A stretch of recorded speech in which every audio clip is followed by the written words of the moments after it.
मैं 8वीं कक्षा में थी जब मुझसे कहा गया, तुम पढ़कर क्या करोगी? तुम्हारे भाइयों की शिक्षा अधिक महत्वपूर्ण है। उस दिन मैंने अपनी पढ़ाई को अलविदा कह दिया और फिर 22 साल की उम्र में मेरी शादी हो गई। मेरे पति एक अच्छे इंसान थे, लेकिन अपने परिवार के साथ तालमेल बिठाने में थोड़ा समय लगा। चाय बनाने से लेकर गर्मा गर्म गोल रोटियां बनाने तक मेरा पूरा दिन किचन में ही बीत जाता। लेकिन मुझे कोई आपत्ति नहीं थी। मैं जीवन भर इसके लिए प्रशिक्षण लेती रही और फिर 1 साल बाद हमारा पहला बच्चा हुआ, एक लड़की। मैं और मेरे पति खुश थे। उनका परिवार खुश नहीं था, वे एक लड़का चाहते थे।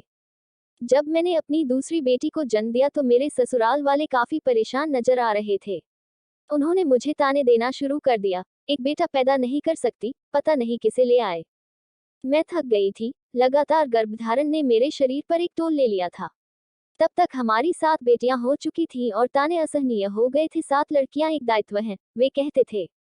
मैं अपनी लड़कियों की परवरिश ऐसे माहौल में नहीं करना चाहता था, जहां उन्हें नीची नजर से देखा जाए, और इसलिए संयुक्त परिवार में 10 साल रहने के बाद हम बाहर चले गए। मेरे पति ने मसालों की एक नई दुकान शुरू की। 10 साल में हमारे घर में कभी सुस्ती का पल नहीं आया। लड़कियां नृत्य प्रतियोगिताएं आयोजित करती और मुझे और मेरे पति को निर्णायक बनाती, हमें खुशी हुई। लेकिन फिर मेरे पति को दिल का दौरा पड़ा और कुछ ही समय बाद उनकी मृत्यु हो गई। 44 साल की उम्र में मैं एक विधवा थी, जिसकी देखभाल के लिए 7 लड़कियां थीं। मेरी दूसरी बेटी ने अभी अभी कॉलेज में प्रवेश किया था और सबसे छोटी की उम्र 10 साल की भी नहीं थी। मैं शोक भी नहीं कर सकी। उनके अंतिम संस्कार के ठीक बाद मुझे और मेरी बेटियों को दुकान खोलनी पड़ी। लेकिन ये बात हमारे रिश्तेदारों को अच्छी नहीं लगी। वे सब कुछ अपने नियंत्रण में चाहते थे।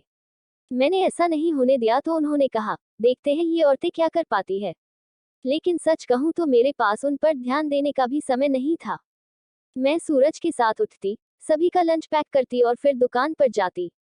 ये शुरू में कठिन था। मैं अकाउंट में अच्छी थी, लेकिन मुझे अंग्रेजी नहीं आती थी और हमारे अधिकांश ग्राहक विदेशी थे। तभी मेरी बड़ी बेटियों ने कदम रखा, लेकिन मैंने सुनिश्चित किया कि उनकी शिक्षा कभी प्रभावित न हो। मैं नहीं चाहती थी कि उनका भी मेरे जैसा ही हश्र हो। आखिरकार हमने चीजों को लटका दिया और 4 साल बाद हमने अपनी दूसरी शाखा का उद्घाटन किया।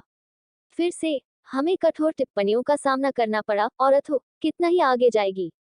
लेकिन इस बार मैंने उनकी आंखों में देखा और कहा, अब तुम देखो। धीरे धीरे हमने विस्तार करना शुरू किया। और सबसे खूबसूरत हिस्सा, मेरी सभी बेटियों को शिक्षा पूरी करते हुए और फिर व्यवसाय में शामिल होते हुए देख रही थी।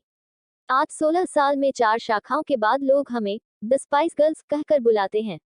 ये हास्यास्पद है कि कैसे वही लोग जिन्होंने कहा महिलाएं बहुत दूर नहीं जाती, अब मेरे पास व्यावसायिक सलाह के लिए आती हैं। लोगों ने मुझसे कहा था, तुम्हारी बेटियां एक दायित्व हैं। लेकिन वे गलत थे। मेरी बेटियां मेरी संपत्ति हैं, वे मेरे स्तंभ हैं। दिन के अंत में मेरे माता पिता ने मुझे एक अच्छी पत्नी बनना सिखाया हो सकता है, लेकिन यह मेरी बेटियों ने मुझे सिखाया कि कैसे एक उद्यमी बनना है। आपको हमारी कहानी कैसी लगी?